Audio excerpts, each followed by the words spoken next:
Oh. Well, that was happening. Hello. Whoa. It's episode 100. Bow, bow, bow, bow, bow, bow, bow. Does that trip you out, dude? No, it doesn't trip me out. It makes me super happy because... It's the first time I've been on a show that lasted 100 episodes.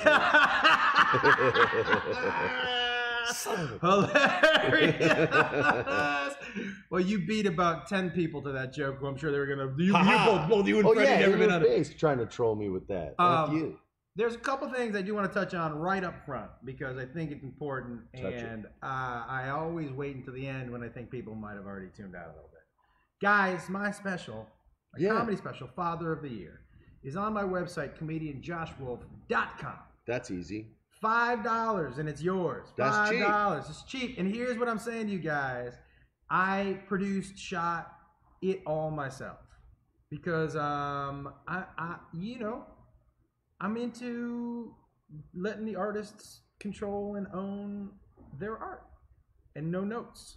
There was one place, there was a possibility. Don't tell me, tell them. You're clearer when you tell them. The possibility. Because that wasn't poetic. There was a possibility of selling it to a streaming place, but they had some notes on jokes.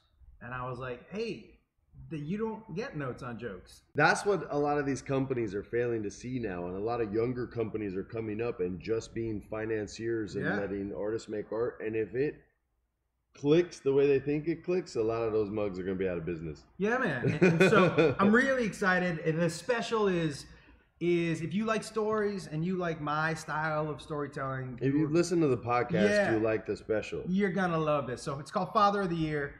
And it's on comedianjoshwolf.com right now, and it's $5, and go get it. Nice. We should charge $5 per podcast just because it's that damn good. Last week's roller coaster story reminded me of just more and more vomit stories. Yeah. Lucky day. What do we got now? I think for the 100th episode, what do you got on tap today? There's a couple things I do want to. I think 100th episode deserves a wrap. I think the 100th episode we should just touch real quick. I wouldn't mind touching real quick on some of what I consider. So what do you want to touch this whole, like the first 6 minutes? I'm just doing quick touching. Quick touching. I just want to do quick touching. No tocas. No tocas. Tócalo. But I do want to talk about Electric Graham guy and Billy Goat. I want to talk about all the incomplete ideas. 15 items or less. Oh, I love it. Yeah, 15 items or less. I think we should just go over a couple of them, touch base, and see. They live right now in like the land of ideas that can't we don't be have done the money yet. to compete. It's a lonely land. Yeah, it's like the Wreck-It Ralph movie, but with only our ideas in the void of the metaverse. And they're all lonely. By the way, we're as good as any of those other ideas. Just let us out of the void, man. Yeah, we are that good. We were never that good to begin. These are all the different ideas we have. They all have their own personality. And by 15 items or less, you got to give them the. Well, yeah, he gets the Liam Neeson voice. He's like, we are good enough. We just need a plan. Did you see that clip, by the way, last week that somebody posted? It was probably 17 seconds of just us laughing. No, I didn't see it. It encapsulated what. Or if I did, I forgot. What our entire podcast is. Maybe I did. It was you saying something, and my mic was down by my lap. It just us laugh. Because to me, that's what this 100 episodes has been, man. It's just honestly. I've never had a sad one with you. No, and I forget all the time that the cameras are on because I'm used to just talking to you. Yeah, we've only started this like maybe 15 to 20 episodes ago, somewhere around there. Yeah. Something like that. But I forget because all of these podcasts are really just us talking. Yeah, if we were at a sports bar, we'd be saying the same nonsense. Right. When we did the live podcast, I had to remind myself to look out and tell the story out and not just talk to you. Yeah. Because I was like, oh, there are people here. Oh, that's right. Yeah, I was hyperly aware there were people there. I was aware of every single person there. But I'm glad you were in the zone. That's where I'm better. Utah misses you, by the way. Oh, so good. I was in Salt Lake City. Dude, I saw that shirt somebody. Oh my God, dude. Did you see that? Homeboy walks up to me for like an autograph signing thing, and he's way bigger than me, and I look up and I just see his face, right? And he goes, hey. I go, oh, yeah, hey, nice to meet you. And he goes, check out my shirt. And I look down and I just see our mugs. I was like, wait. Dude, you made a t-shirt? Yeah. That's badass, man. That guy was cool, man. And it was our pictures. Yeah, and he came for a photo op later with it. So that's what you must have seen. It was so great. So I'm going to freestyle one. All right, freestyle it up. And we'll just see what happens. Guys, thank you very much for sticking with us through 100 episodes now and our silliness and ridiculousness. And you give the people enough love. It's too much love. You think I give them too much love? I think you need to be tougher on them, man. I think. Hey, fuck you guys. You know what I'm saying? You don't have to be a dick. Oh, somewhere in between? Yeah, definitely in between that and. Somewhere in between we love you and fuck you? Yeah, like we love you, but it's not like love. Right, like love. It's like love. So we love you, but we're not responsible for you. I'm not responsible for you. Like we love you. Like if we were at a concert, I would wave and say what's up. But I ain't picking you up from the airport. Yeah. You see what I'm saying? Yep. Okay. I'll pick you up. I'll pick you up. But I'm talking to them. I mean, I'll send a shuttle for you. All right, are you ready? Depends what time of We haven't done a rap in a long time. You're gonna be rusty as hell. Let me get some. And this is potentially gonna be the worst one. Or the best. Someone hit me up.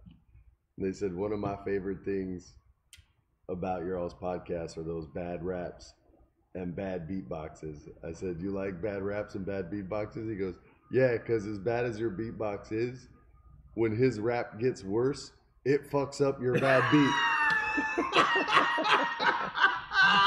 I'm like, bro, I'm not hearing any like complimentary things here in this conversation. But you're smiling at me and you're telling me how much you enjoy it. So it just feels weird. All right, are you ready? But there's something nice to embrace the ridiculousness of look, all I know is this is as good as it's ever gonna get, and it ain't never gonna get better than this. So let's do it. Okay. Oh, we're back. It's Freddie and Josh doing this again. What? Here we are again, my friends. It is Wolf and the Prince, Tuesday in the studio. Here we go. Yo.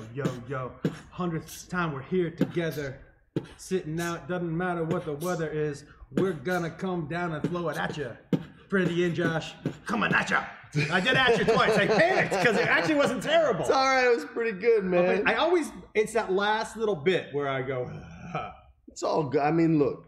How was the first? The first part was fine, but you've done that first part before. Well, I think that's the first part is what it needs to be every time to get me into it. Okay, then I said together and weather, no matter what the weather. That was nice. I like that. And then I kind of what do I get with atcha? Look, atcha is an overused one. It is? Yeah. What rhymes with atcha? Well, you can say you have to do like 2 words. You know what I mean? Like kabacha? Is that a word? Exactly. It wasn't. I should have on your come scale, at you. Come at you. We're coming at you. Could have done that. We're coming at you. You could have done that. Yeah, I feeling fat you. No.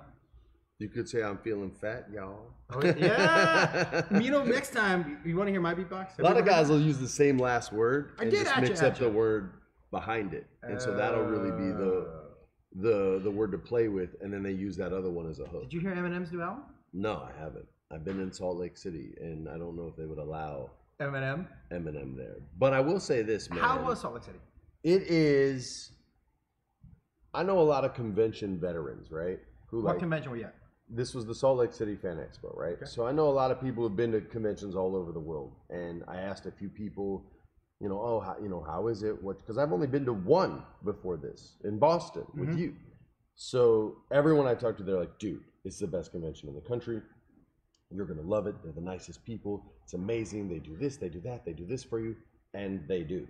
So I get there, I land, they pick me up, super nice, get me to the hotel.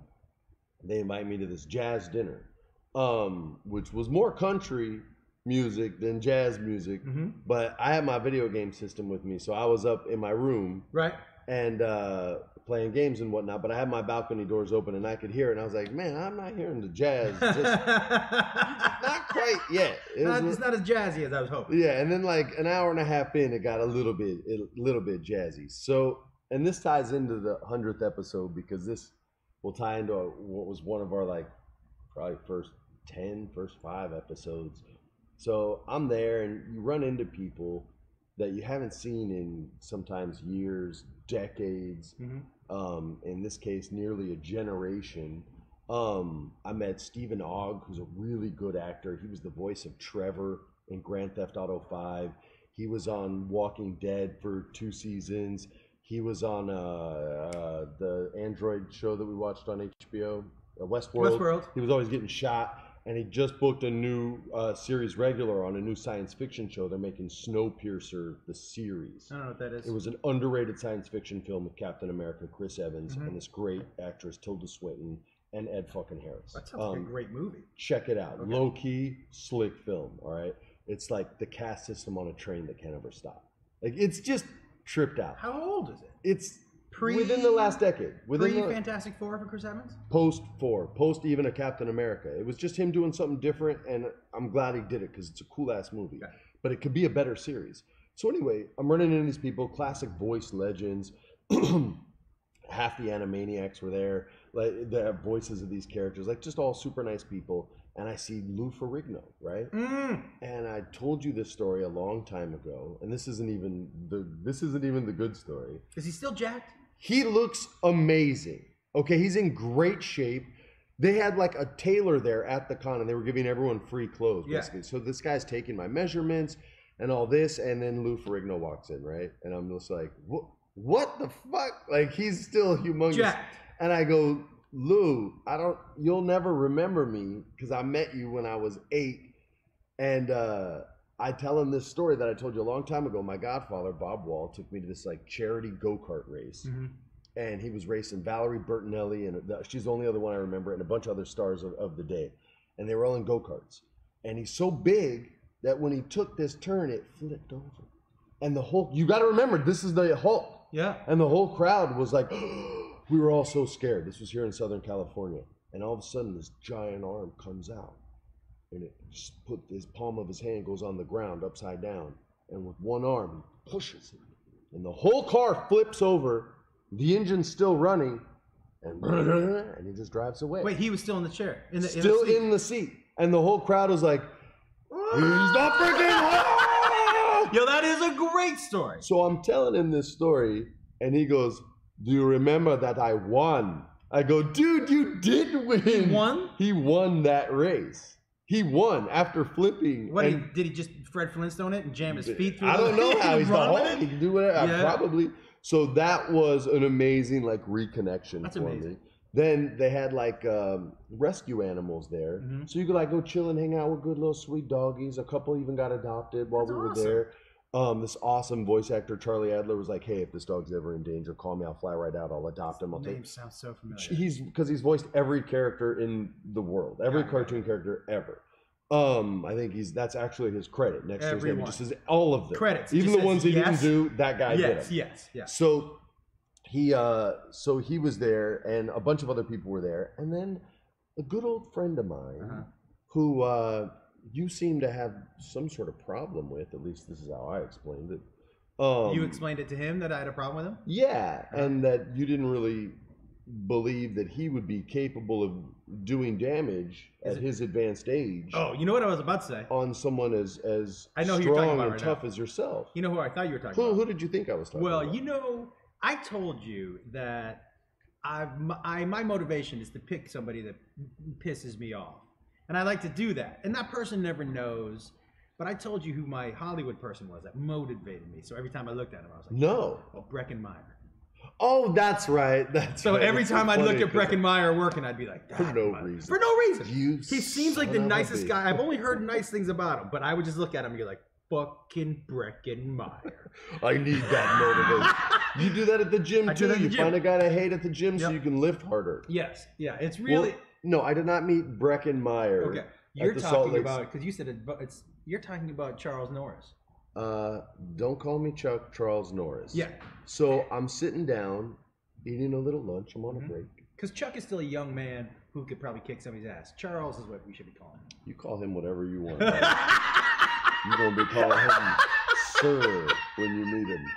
So I look out the corner of my eye, and I see Chuck freaking Norris. And I stand up right away. This is the guy who taught me how to kick. Yeah. Is he the best, arguably one of the top 5 kickers of all time. Strength-wise, power. Isn't that what he was known for? The strength of his kicks? Well, all those guys at that level are kicking hard. But there was a guy named Shuki Levy who had the hardest kick in the world. Rabbi Shuki Levy? Yeah, man. Don't say Jesus is Lord in his temple. It'll fuck you up. So this guy had the hardest kick known to man when I was coming up. I don't know who's broken now, and I don't know like the ranking system of how many foot-pounds of pressure, you know, these 10 dudes can kick with. But that was the guy back in the day who had the record. Chuck is just kicking ass. Right. So I walk over there, and I'm not even sure if he's gonna remember me. The last time he saw me, I was 15 years old at the Thomas and Mack Arena in Las Vegas, Nevada, and I won a karate tournament, and I was really proud and like really happy and really excited. That's awesome. So I wanted to be Jonathan Brad in this Rest in Peace and Sidekicks. You know what I mean? Like I wasn't even an actor then. That was just the dream because it was Chuck. So I go up to him and I say, Chuck, I don't know if you're gonna remember me. I'm Freddie. And he was so badass, dude. He finished the sentence. He goes, Freddie Prinze. He was like, oh my gosh, young man, it's great. He grabbed my hand and it hurt. Like his grip was so strong. So I start talking to him and catching up on my Godfather and things like that. And he just started doing the conventions as well. He was like, oh, I look forward to seeing you at the next one. And we're talking and rapping. And I'm sitting there. He goes, you've been training a lot. He goes, I even, your Godfather Bob even told me some stuff. You're training with the Gracies again. I said, yeah. He goes, I got to meet George St. Pierre in Canada. And he was really excited. He wanted me to try to choke him out. And I was like, well, of course you gotta do that. He goes, well, yeah, I'm gonna put the choke on him. And I'm squeezing and I'm still squeezing. And he's now putting this on me, right? So I'm feeling it, right? And before he finishes the story, I'm like, yeah, that's tight. And like having to tap hard. Still strong? Oh yeah. It's like he would fuck you up so quick. All right. Like his legs are still loose. Are they? Oh yeah, his hips are way better than mine. Like he will fuck you up. So he's got me in this and he's telling me the story. And he goes, now you see how you're tapping hard? I go, yeah, brother. And he's like, let's go a little. He goes, he wasn't. And he was tapping me on my tricep. I couldn't feel it. And finally he goes, Chuck, let go, man. I can't breathe. So he let go. He's like, I'm so sorry. I didn't feel it. He's like, damn, man, you're so strong. And he was like, he was tripping out. I go, yeah, man. Is he still strong? Yeah, dude. I tapped hard. Okay, to couple make questions. him let go. Okay, so let's go some what if situations. He's faster than you. He's stronger than you. Faster? 100% faster than you. Quicker? Stronger than you. Yeah, quicker? Anything speed-wise. Okay. Yeah. You're going to do...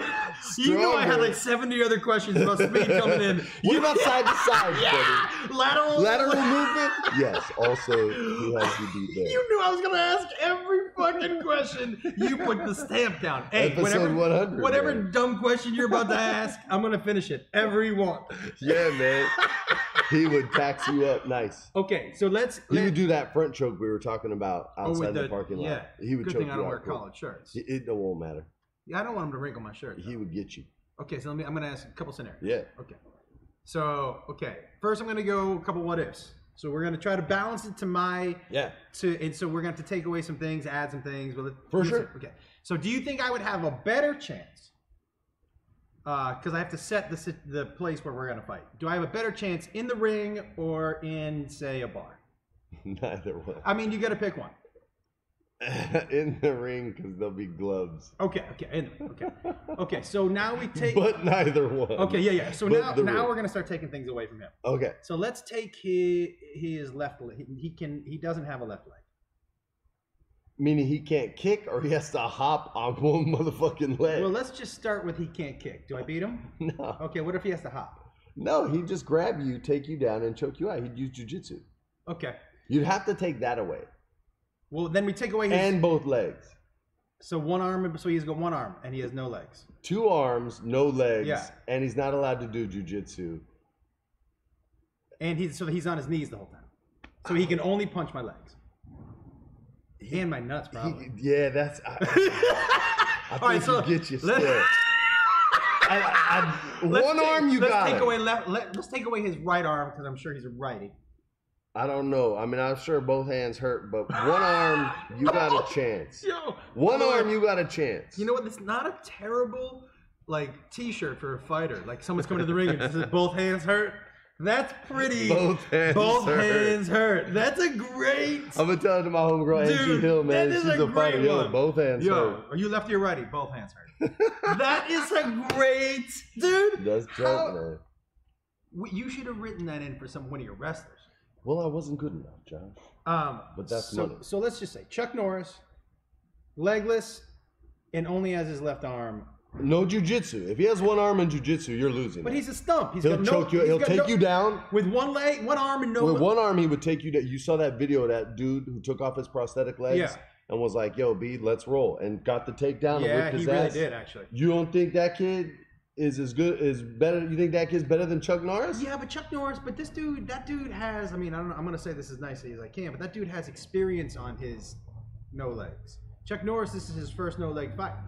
You know what I mean? You got to get your balance and shit. Nah, man. No. I'm telling you, he would do that wobble that kid did. Yeah. And then you would throw the punch like that other kid did, and that wobble, he got his weight going to the right. Whip, homeboy missed him, grabbed that leg, wham, took him to the ground. By the way, that was one of the greatest ass whippings I've ever seen in my life, and I can't think of one that was better. For those who don't know this, there was a video, this kid with 2 prosthetic legs, some motherfucker picked a fight with him, and on his legs, he's like, "Oh, we'll box." And then the guy was even scared then, so he's like, "All right, F this." Took both his legs off, slips punches while on the street with no legs. Takedown. Gets the single leg, and then whips that. Climbs right on top of the guy and just throws haymaker after haymaker. Both hands hurt.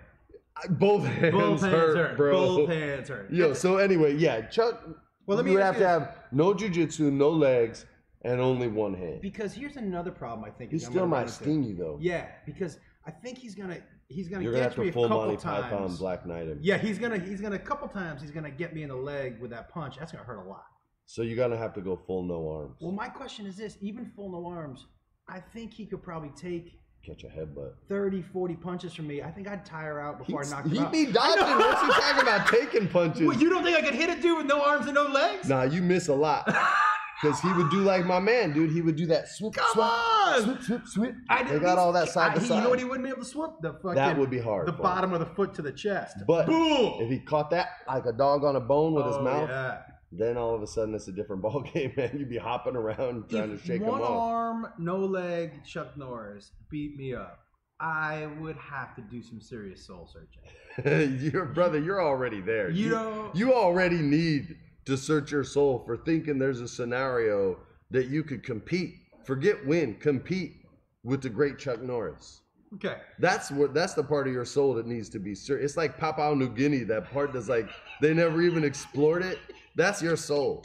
I just want to believe that a 2 arms and 2 legs could take 1 arm.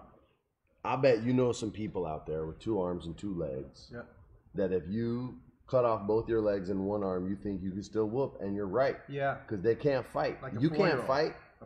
He can fight. He can fight. He can fight. Like you can fuck around. Yeah. He can fight. Yeah. You see, that's the difference. And he's been punched before. Yeah. Yeah. And like, man, he broke my rib when I was a kid. You think he's gonna give a fuck about you? He liked me.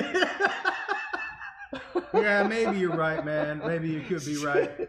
Like, he would have no mercy on you. They used to say, and I don't know if this is true, they used to say, like, at his dojo, when they would spar, he would never, like, engage. Like, he would let people always like, man, I'm whipping on this guy. And then in the tournaments, he would never lose. And they would say, why don't you ever do this? He goes, I'm not trying to hurt the people I train with. I just like to learn from them. And so, like, he's next level. Like, he could spar with, like, world-class guys and not give you his best and still compete and hang, because he's just, like, taking in information. Right. And then if you really want to go, he'll be like, all that data, and then he puts it into all that experience and technique he has. That's a wrap, man. But those guys, Chuck Norris, all the old school, Bruce Lee, all those old guys, would get whooped in an MMA ring, right? Chuck Norris was doing MMA before it was called MMA. Oh, he was. He just trained in everything. But MMA is simply mixed martial arts, right? Bruce, I believe, would train as well. But what his skill set, what it was? Jeet Kune Do, if he went into a UFC octagon with just Jeet Kune Do against someone else who was his weight? Mighty Mouse? Is Mighty Mouse his weight? Demetrius Johnson would beat Bruce Lee bad in a fight. Because there's different training and different. Yeah, in a street fight, it's a different story because Bruce would legit just kick you dead in your nuts, stab you dead in your eye, punch you in your throat, and call it a night. But in a UFC ring, where you're just simply not allowed to do that, although a lot of motherfuckers get poked in the eye because they got open finger gloves. But DJ just has too much. But if you had Bruce Lee in the contemporary format, he would be well versed in all these martial arts much more proficiently than anyone around, because he was just born and bred to be that. So it's hard to pick generations because every generation is stronger, faster, better than the next. Like, I know everyone likes to say that the Golden State Warriors wouldn't be able to hang with the Bulls. They would run them off the fucking court. The Golden State Warriors would run the best Bulls team. Sorry, John. John's going to leave. He would run them off the court. But before you get mad at me, they would do it to the Lakers too. Like, they're shooting threes from places that no one had ever defended before. I don't know if I think they would run them off the court. There was maybe 90s rules, no way. But I'm not saying 90s rules. I'm saying if we're just making straight comparisons to how it is, like the Bruce Lee to Demetrius Johnson. Now, if you had a contemporary prime Bulls team, then Scottie Pippen would be shooting 45-foot threes and be draining them just as much. Yeah. But that just was never an option back when they played, and now it's the norm. It's standard operating procedure. So that's why I say that comparison. If you play with the hand check, then my man Steph Curry's going to be in some trouble because he's just not big enough. People are going to lane on him. But in today's rules, come on, man. You see more athletic guys than Michael Jordan breaking their own ankles trying to keep up with that kid because they can't hand check. So yeah, Chuck Norris will whoop your ass. Okay. All right. Well, I mean, look. I mean, we agree to disagree. But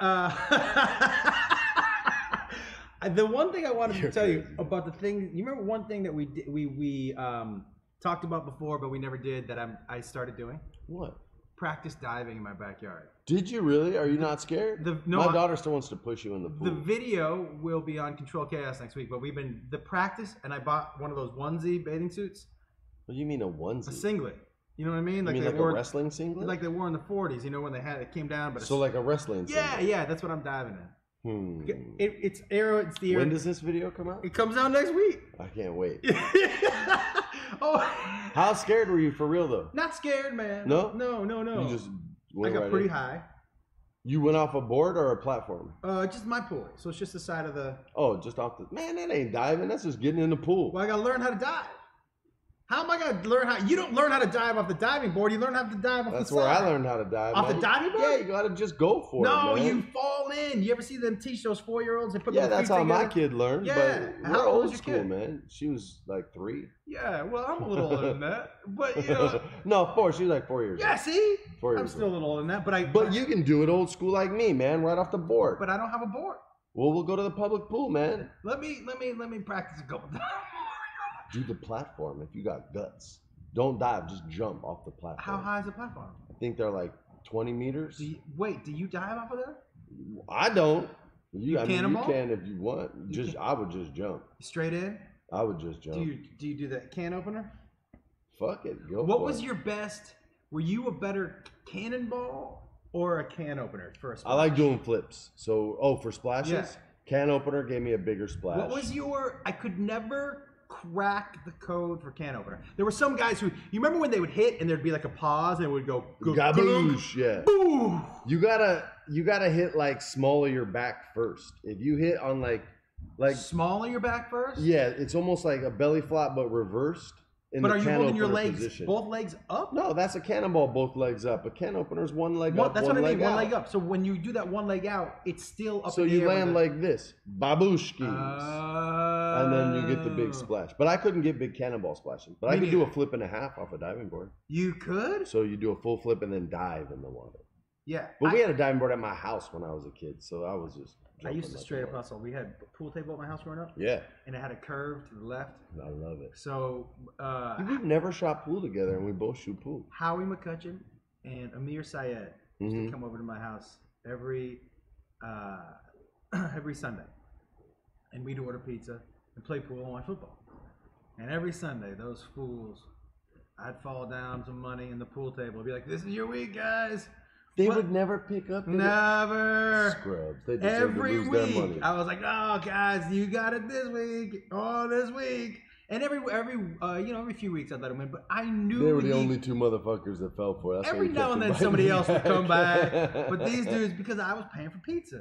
But I was paying for pizza with their money every week. You know what I mean? They were like, well, at least you're paying for pizza. I'm like, yeah, with your money, sucker. That's a great hustle. Oh. My ex-girlfriend was a pool hustler.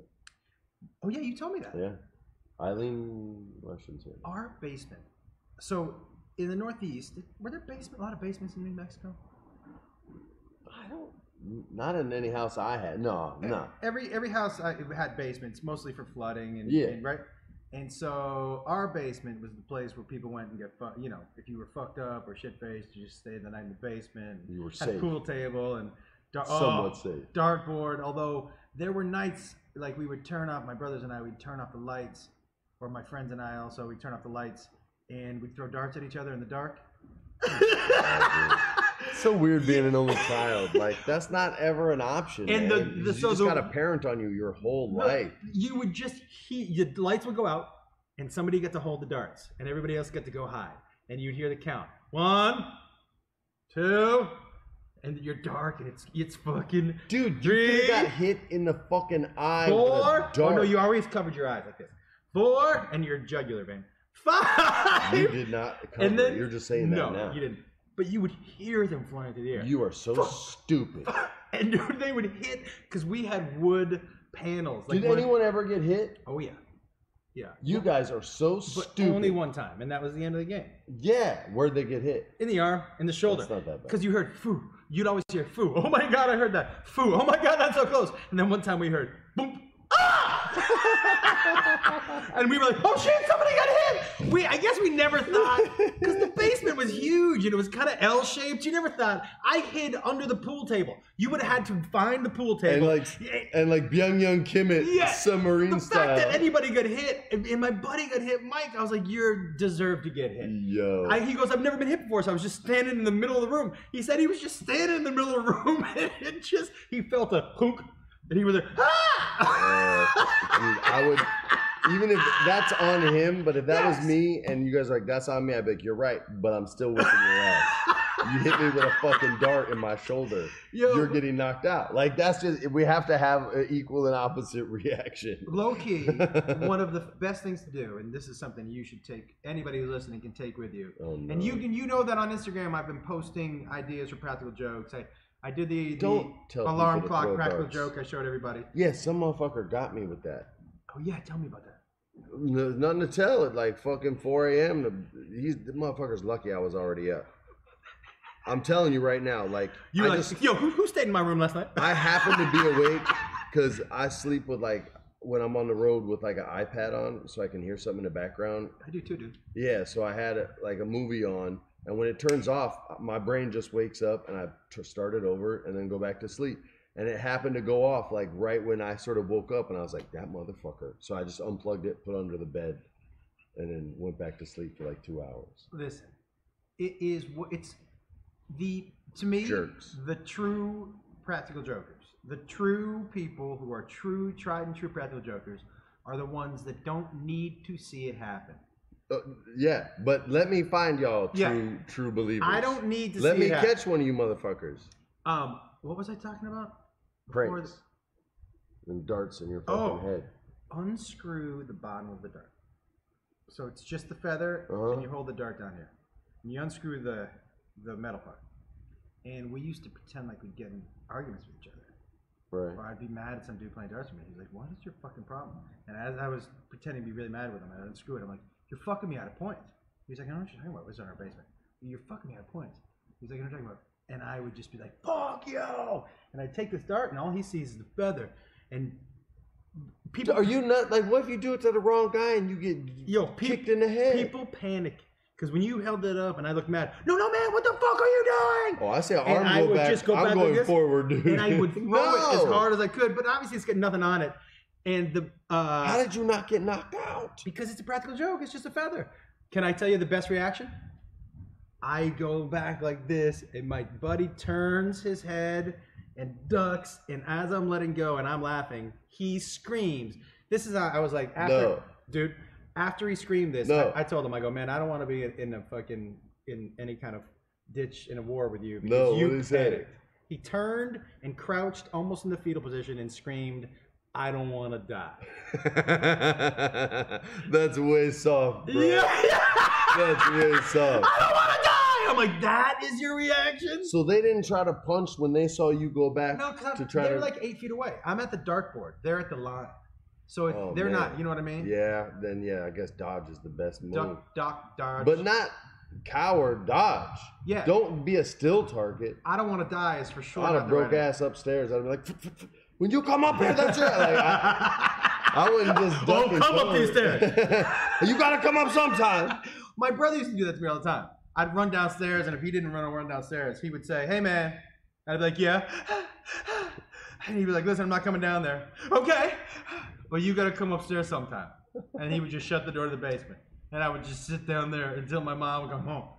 And be like, Josh, you coming up? No. Can you tell them not to beat me up? Don't beat your brother up. I don't know what he's talking about. And then I'd come upstairs and be like, yeah, fucking, I can't believe you told on me. I'm going to fucking kill you when mom goes to work tomorrow. Simply. That's what it was, man. Dude, I never, like, my son and daughter just started, like, some of the fighting stuff. Oh, really? Right? Oh, yeah. Where Is they're she like, stronger than him? yes, but she'll never do anything to hurt him. And I've even encouraged her to, and let me clarify that. He started hitting when he wasn't getting his way with her.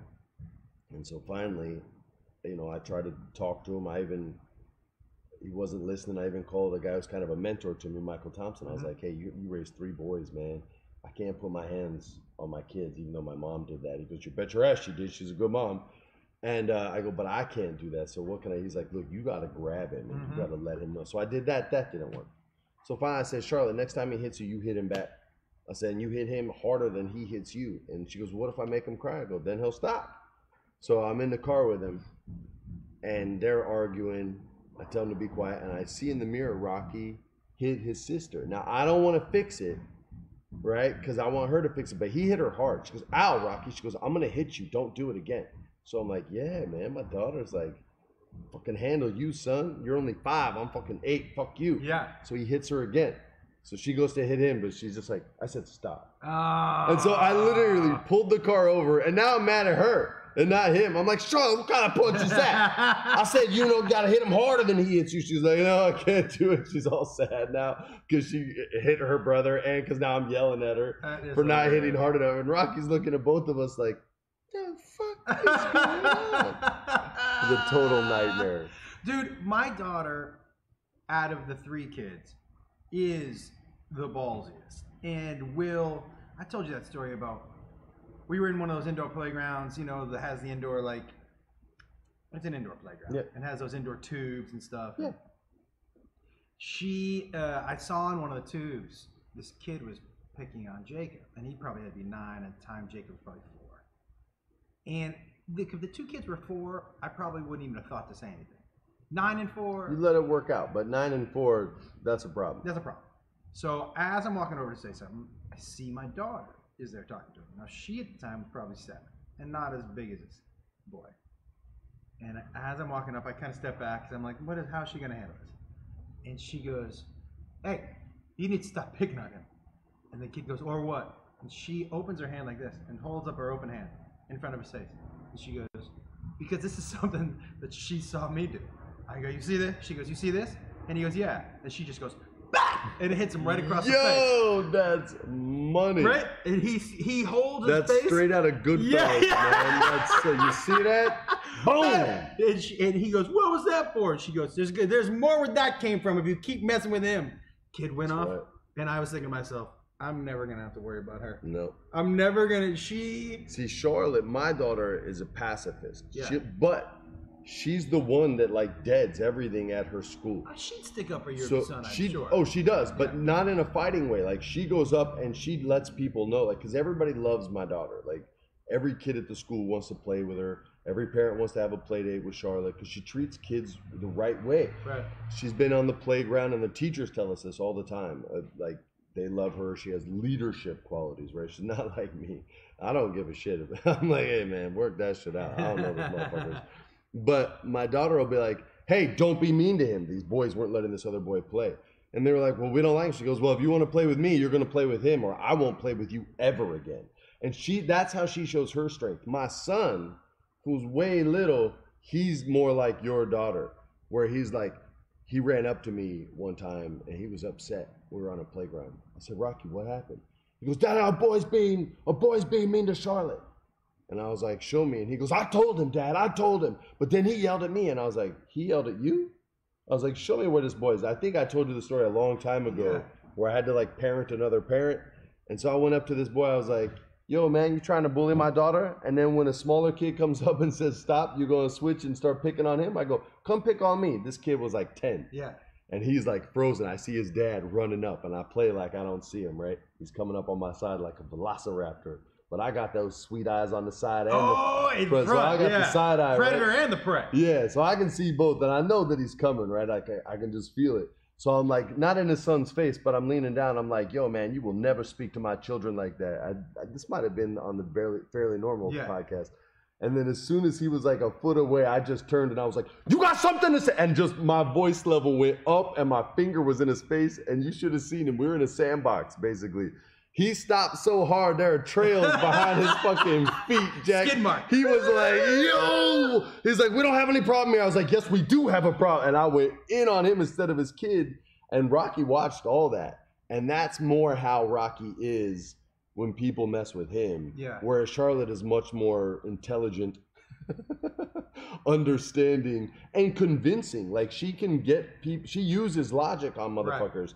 Whereas Rocky's and boys don't develop mentally as quickly as girls do, or physically, or anything, probably ever. But so his first reaction is physical when he can't get his point across. Whereas Charlotte's like, motherfucker, I got 7 ways to say this. You'll lose patience before I do. And once you lose patience, I win. Yeah. Whereas Rocky's like, hey, can we try this? No, I don't want to. That's dumb. Did you just say my Legos? And he hits. You know what I mean? And I'm like, bro, do you like your Lego structure? Yeah, it's really cool, Dad. So who cares if he likes it? He said it's dumb. And then he gets mad again, goes after the kid again. I'm like, no, bro. We're good, man. Boy, girl. Oh, 100%. I'm so glad I got the girl first, though. It's so much easier, dude. Until puberty. It's easier now. It's so much easier. Because puberty I can deal with when that happens. But for right now, they're so much easier. So much easier. They're easier because they're smarter. Yeah. They're just smarter. Yeah. Little girls are just smarter. I told you my favorite story about Jacob. Honestly, and this encapsulates to me who he is, and this happened at 5 years old. So we're in the post office, like one of those like mailbox places, with one of his friends, who was an advanced kid, reading and talking. So we're kindergarten, and we're in one of those mailbox places, and the kid takes a card off of the birthday card off and reads it out loud to me, and he goes, "Look at this, Mr. Wolf." And by the way, yes, I had my son's friends call me Mr. Wolf. Good. Okay. Yeah. I just didn't go with they went in between Josh and Mr. Wolf because sometimes it was confusing to them. There's nothing wrong with showing respect, but for me, I always thought Mr. Wolf was the way to go.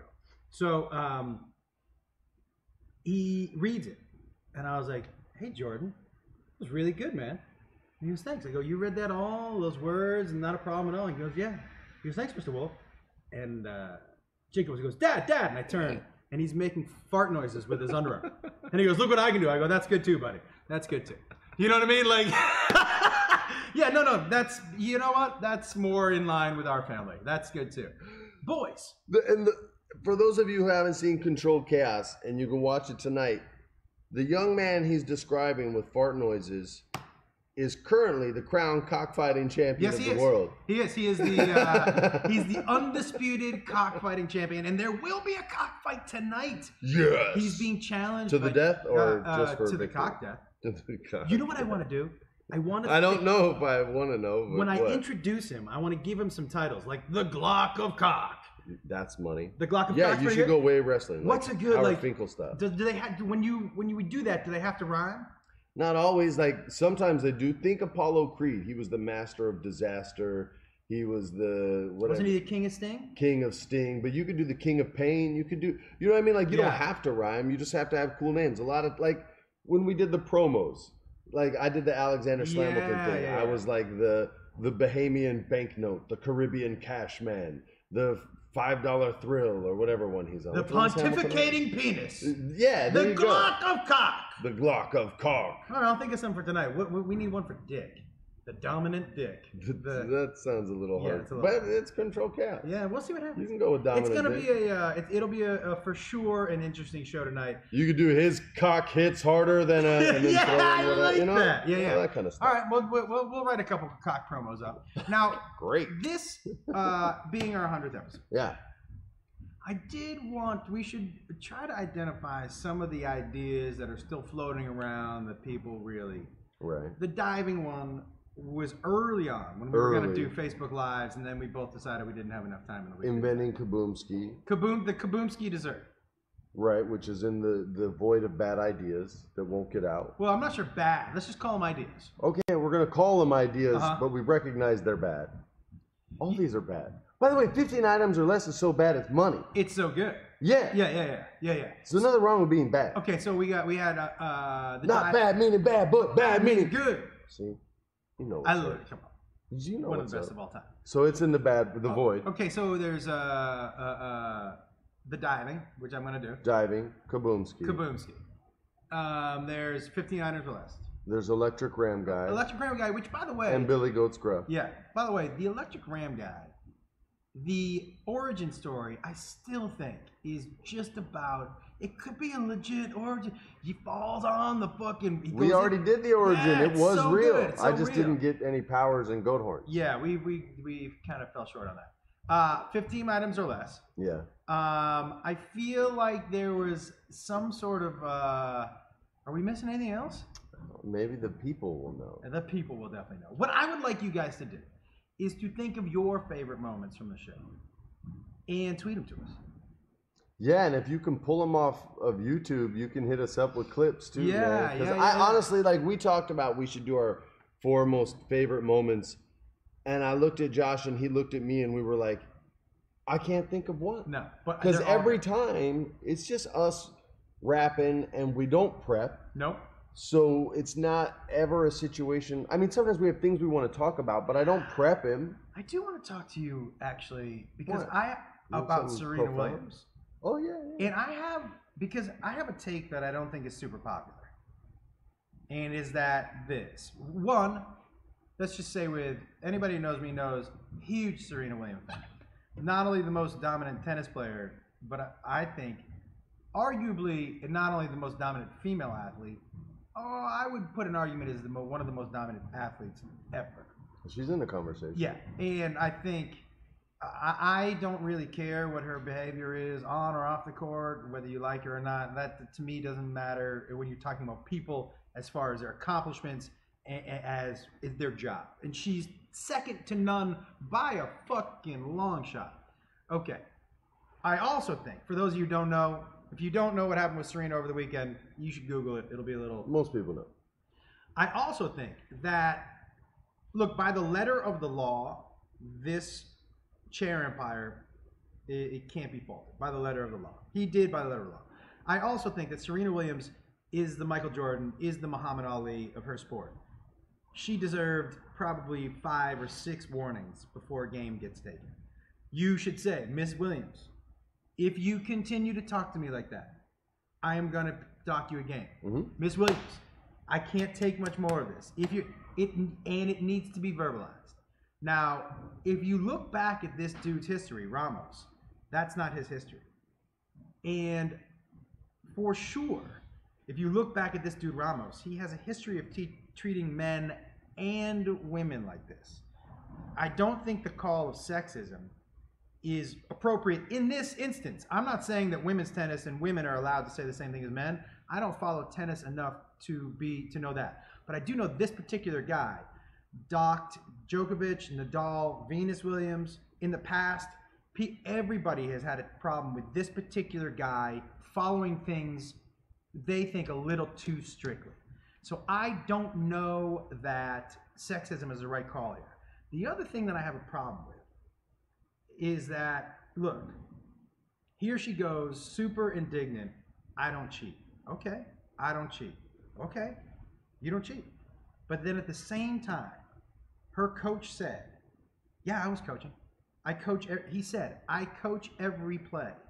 Every coach coaches every play. I don't know why the hypocrisy. That's valid, but which one is it? You don't cheat, or he coaches every play? I don't believe a thumbs up, which is all he's discussing and talking about, is cheating. No, I agree. But he was very specific with his quotes. I think that it's just a thumbs up. It's not coaching. 100%. He's just saying, hey, you're getting in the zone. I don't understand why coaches aren't allowed to coach in tennis. I think that's stupid that too. point is I think besides, that's stupid. yeah. But he said in the interview, I coach every play. Just like everybody else in this stadium coaches every play. It's hypocrisy. And I agree with that too. But for him to say I coach every play, that's one thing. But then for her to say in the same time, I don't cheat, which I don't think she's cheating even if he is coaching. But which one is it? He coaches every play or she doesn't? So that didn't jive for me either, because I do know that tennis coaches coach throughout the entire match, and it's never called, and it should never be called. But so there's a lot of things like just this issue, just like everything else. I don't think there's a clear black and white. For sure, the chair umpire, that was too quick. But her first two violations are legitimate violations. And by the letter of the law, the third violation is the game. But it shouldn't be. It's the U.S. Open Championship. It's like the last. You don't want a basketball game decided on a foul. You know what I mean? You don't want that. The last 2 minutes are called a little differently. They shouldn't be taking a game from her, without a doubt. But at the same time, she's not 100% right either. Like, so I think there's a little culpability on both sides. He should have de-escalated that, because that's his job, and he should have let her have her emotions. That's also his job. But if you look at his track record, it's not sexism. No, it's just him being an asshole.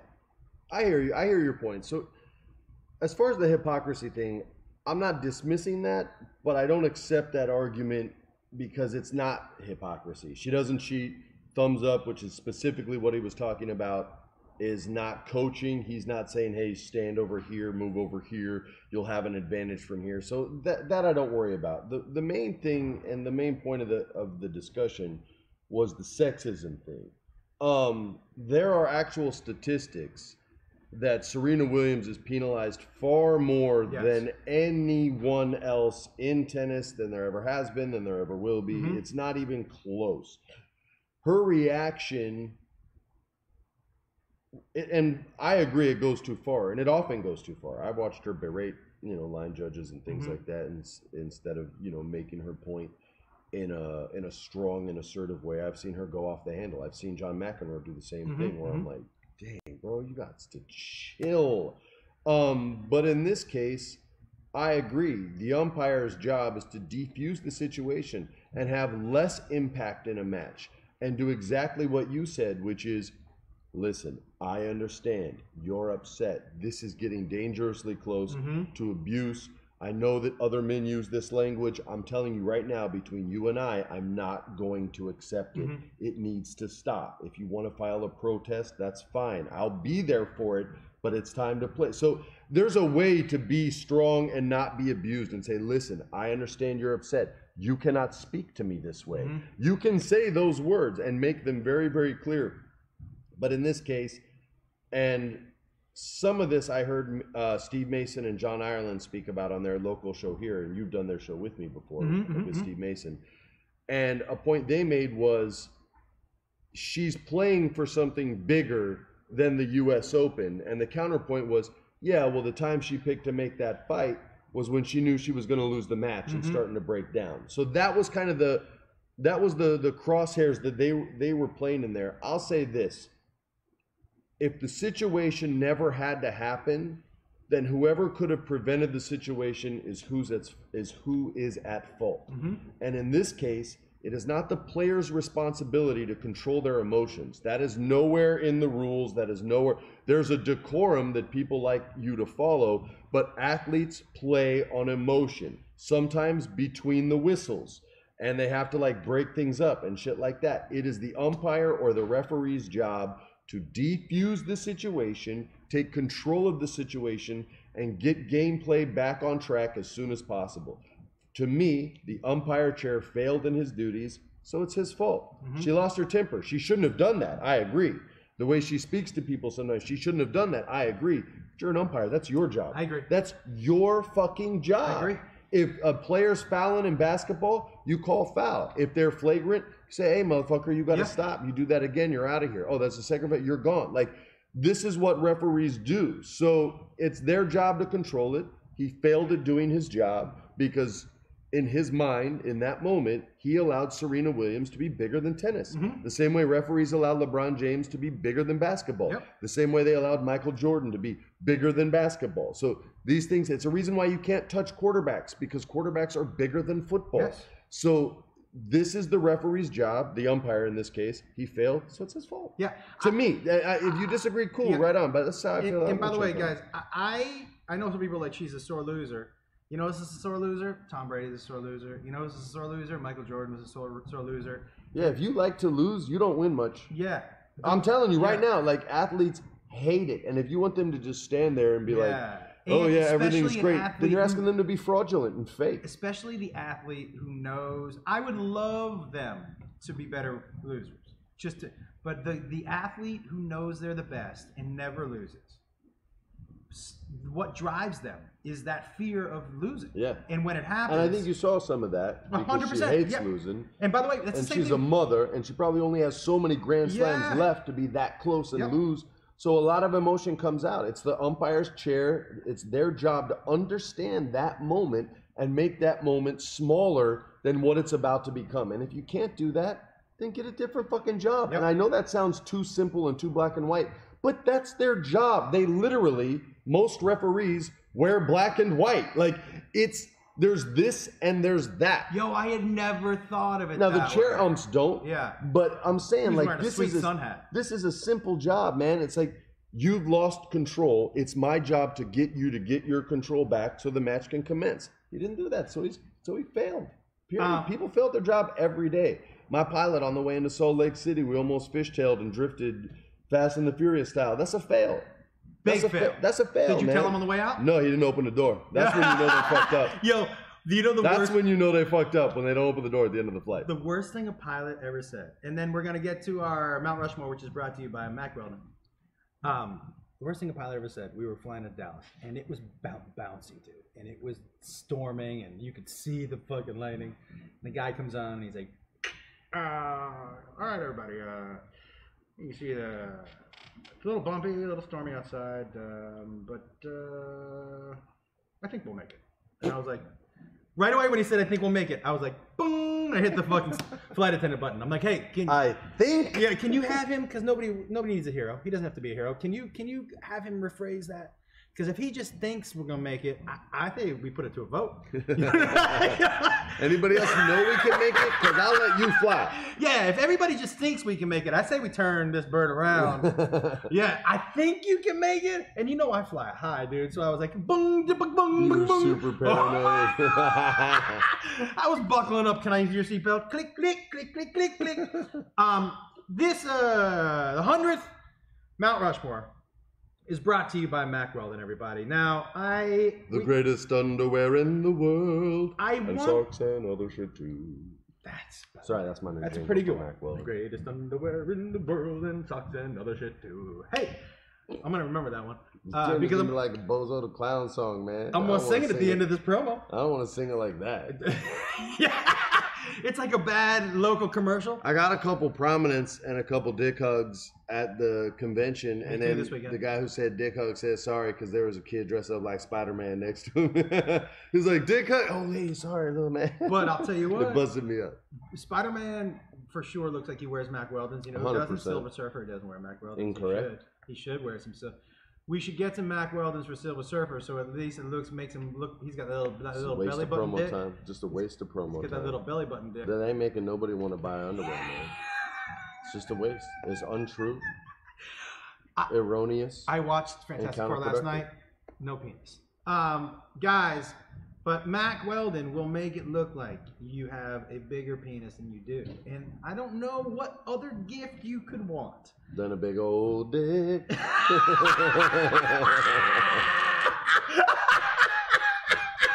don't know why I'm wanting to sing, but calling you today. Oh. Yeah, guys, look, I was on stage this weekend, 3 different shows in Chicago. And after every show, I always have I can tell you this. After every show, I always have someone in the meet and greet line come up to me and say prominent and show me their Mack Weldons. And we always take an underwear picture together, which can get awkward out in the streets in Chicago, but not this They're nice time. in Chicago, though, so it's all good. It's so good. I actually am wearing Mack Weldon socks and underwear right now. Guys, Mack Weldon, if you are not wearing these, I don't know what you're waiting for. Like, do you... Basically, if I said to you, don't you want your junk just to feel good all day? If you say no, then I guess don't buy Mack Weldons. But if you do, what are you waiting for? And guys, you don't have to buy 7 pairs like I did, 1 for every day of the week, plus 1 on some Monday. It's Monday, in between Sunday and Monday when I fly. You can buy however many you want and just wash them. Those are the most comfortable, prominent, dick-hugging things you'll ever put on your body. Socks, leggings. MackWeldon.com. You tripped out, dude, man. What else going on? You just tripped out, man. Did I say Monday? It's Monday. I don't know. You just tripped out, man. I was just watching you like, man, he just tripped out. This dude is out of his mind. Look, get nice underwear. Microbial. That's right. It makes your balls not stink. But most of the underwear you have are like the other brands. I've had them too. They're cotton. They stretch out. They don't go back to the original shape. So then you got like loose baggy boxers. And that shit don't look good. Mm-hmm. Your lady don't like it. Mm-mm. I know you're a guy, so you're like, man, I don't want to deal with that. So go online. That's where you buy everything else anyway. Give them the promo code. It's prominent, PROMINENT. Go to MackWeldon.com, MackWeldon. How much do they get off for that? 20% off, prominent, all caps. You want to look like the Hulk and not the Silver Surfer. MackWeldon.com. Go check and get your underwear. We're going to do it in Mount Rushmore, but let me tell you a really funny story real quick. I'm in a meet and greet out in the street in Chicago. You did the meet and greet in the street? Because we were out, they were turning over the room. Okay. So we do it. It's a tiny. The downtown Zanies is like my favorite club, but it's like a little bus. Okay. So people walk up, and this dude is in it. Not a lot of winter meet and greets in Zanies. So. Probably not. This dude is dressed to the nine in a suit, and this woman is in a gorgeous dress. And I'm like, okay. I'm like, and I was really excited because usually in Chicago, the people show up at my shows are wearing sweatpants and Brian Urlacher jerseys. Right. You know what I mean? Yeah. Flip-flops and like, so I'm like, okay, all right. You know, I'm thinking maybe the podcast is helping to step up my game or something. I'm trying to think of what other now stuff you're I'm classy, doing. Josh Wolf.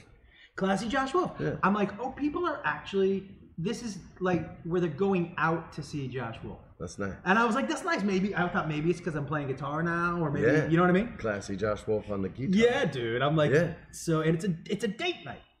So they walk up and we take a picture. I go, hey man, I just want you guys to know, thank you.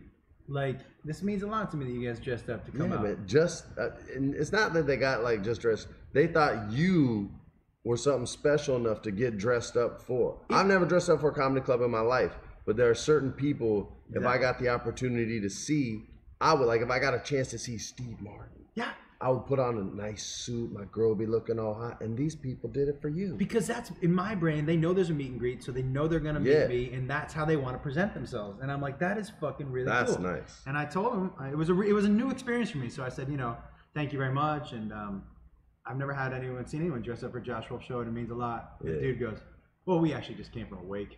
And I was like, got it. He goes, we tried to go home and change, but we didn't have time, so we were like, fuck it, we'll just come down. He's like, nah, dog. My Urlacher jersey's at home. Yeah.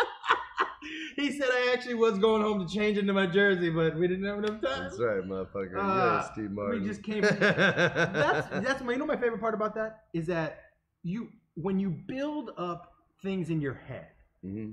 and then reality taps you on the shoulder like, yo, man, why do you think that? No, motherfucker. Yeah, who told you that? I didn't tell you that. You don't have a fake girl. Yeah. My name's Reality. I never told you any of those facts. That we're going to go ahead and slip this in. Oh, awake. Got it. What's Mount Rushmore this week? Well, I already forgot. Our Mount Rushmore, and this is what because it's the first week of football season, and we didn't talk about foosball. This is true. And I thought maybe we should. And you know that I'm a man without a team, and you feel sad and pitiful for me. Well, I think you should become a Patriots fan. I'm open. That's my pitch. I'm open to all teams, from New England to Jacksonville, from LA to Seattle, and everything in between. be rough to go Cowboys because my cousin's favorite team, and I just like not liking what he likes. So then, here's what you guys who are listening or watching. 2 things.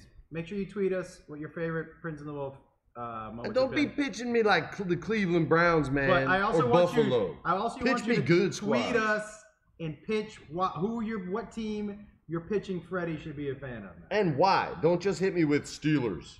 Like, you got to give me a reason why. Yeah. I'm dying. I wonder what team will come in. I bet you'll get a lot of Patriots fans pitching it. Look, I'm going to tell you something right now. The Rams are in the lead right now. Like, you got to get to 100% to win me over. All teams are at 0. They're at 10% already. Yeah.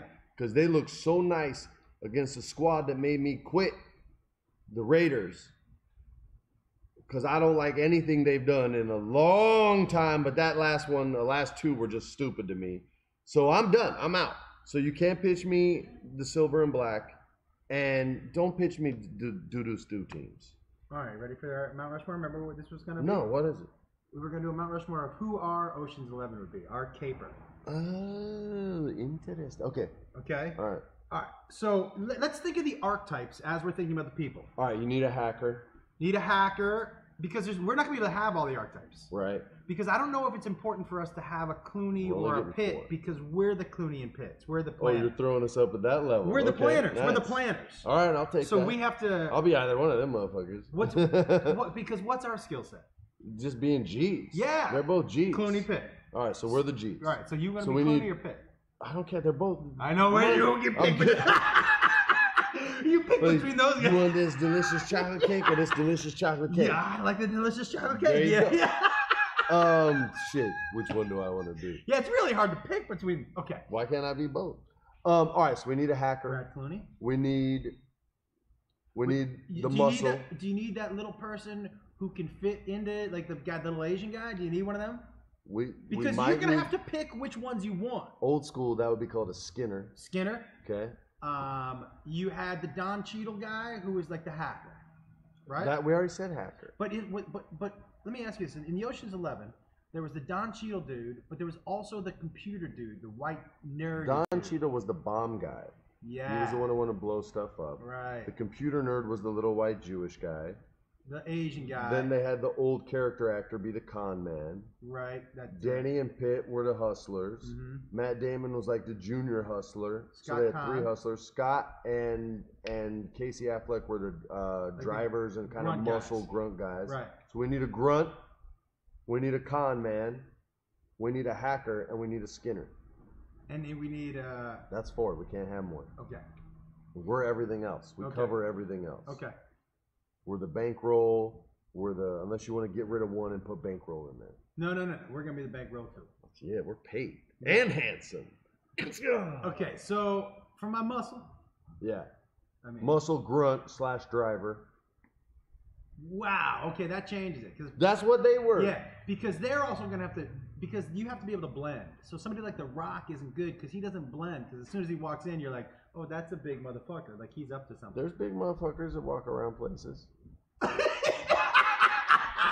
By the way, Usually when I see him, I'm not like, is he suspicious? I'm like, damn, that fool's big. I can't argue with that. There's big motherfuckers that walk around places. There Like, you go, that is man. 100% So don't true. let that stray you from getting the greatest action star in the world. Well, that's what I'm gonna have to do. I'm gonna have to pick The Rock. Big mistake.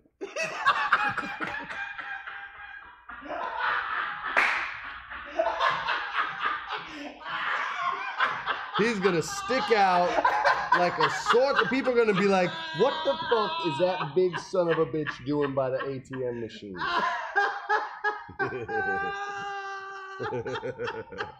All right. So my grunt muscle, it should be Scott Conn, really. Yeah. He's actually like a legit black belt in jiu-jitsu and will choke a mug out. And he's probably a sick driver. Scott Conn. Nah, he was the dude in Ocean. Then I'm just gonna pick all the dudes in Ocean 11. Right. Oh, yeah, you can't do that. All right, so my muscle, it's gotta be someone that maybe I worked with. Oh, maybe I get a pro. Oh, wait a minute. You know what I'm gonna Who might be good as George St. Pierre? get an MMA? Isn't that, man, I don't know. He's too straight laced. George St. Pierre's too, like, he would never be in on a scam. But you need that dude to follow the fucking rules. You don't want a Scott Conn who's going to go off the fucking off the reservation, well, you know what I mean? Yeah, Scott might be like, fuck you, Freddie. Do my own shit. Worked with you once already. Shit. Okay, I'm going to do that one last. Okay. I'm going to go to, it's fucking hard, man. I'm going to go to Skinner. That's your versatile, fit into places. Yeah. And it's going to be, this is a tough call. It's one guy or the other. But one guy smokes and the other one doesn't. So I'm going with Seth Green. That's my dude to get through the air conditioning vent, to hide in the little spaces, to get the shit and get out. It was him or McCauley. McCauley would have to take a smoke break, and if he's stuck in there too long, he might just walk on the whole caper. Yeah, you don't want smoke break in the vents either, because people are going, is that smoke coming out of the... McCauley cooking in there trying to rob this place? No. So Seth is my Skinner. Yeah. That's my little dude. I'm tempted to go with Tom Cruise for my little dude. Because I can't imagine he's much bigger than Seth Green, if I'm being honest. Take him out of the heels. That's money. I think I go... I mean, I think Skinner's 5'6" and below. Seem about right? Yeah. I think Tom Cruise fits that. He does. I go Tom Cruise as my Skinner. Okay. I can now, you help me, get my muscle / driver / grunt. I'm going to grab Ryan Reynolds. Oh, strong. I know it sounds weird, but I think he can drive. I think I saw him in a movie where he was like driving fast cars, right? But everything else he's got on point. He's tall, probably taller than The Rock. The Rock's more wide than he is tall, I think. But I know Ryan's taller than me. He's probably like 6'3", 6'4". Gotta be breaking 200, so he's big enough to handle a mug. But he doesn't have to. He might be super chill and charming, and that's how he gets the job done too. He's got a little bit of us in him too. I like it. So that's my two. Go, 3. What's my next one? You have Don't need a con man? You do. Okay, Jennifer Lawrence. Because here's the deal. I like. She's gorgeous. Yeah. She's smart. I'm assuming, and she's somebody who can deal with men and women. Yeah. Because she can put the charm on for dudes and trick them into doing whatever the fuck. But she can also be just like down with the ladies. All right, I got my con. So if I need somebody to walk in somewhere and convince somebody, and she's never gonna lack confidence. No. She can confidence her way through anything. Absolutely. And if she walked in right now and wanted to sex it up and convince me of something, I'd be like, yeah, you got it. You got it. What is that you needed? You got it. All right, I got my con. Woman as well. And she's an amazing character actress. You've seen her in a million movies. She's never looked the same twice, and she's always the best actor in the film, or tied with the best actor. And her name is, she's a British actor. Tilda Swinton. Tilda motherfucking Swinton. Is it? Yeah, oh, she's 100%. So good. So if you guys don't know who she is, so good. She's been in everything where she was beautiful and cold as the Ice Queen in Chronicles of Narnia to this scumbag lawyer in this weird George Clooney fixer movie, like, and everything in between. She's in that movie Snowpiercer, and she's freaky in it. And she would be able to chameleonize herself. I think I just made up that word, and pull off any kind of character type of work that I would need. So that's going to be my con. So I got a con, I got a little fella, and I got a big fella. Now I need a hacker. You need the nerdiest of nerds. Okay. Nerdiest of nerds. I think I'm going to pull in, you know why I'm going to pull him in? Why? Because I feel like if we start to need a little funding, I think he'd probably help. So I'm going to pull in Jeff Zuckerberg. We got the funding. We're the money guys. Okay. So I don't need Zuckerberg anymore. Jeff Zuckerberg paper.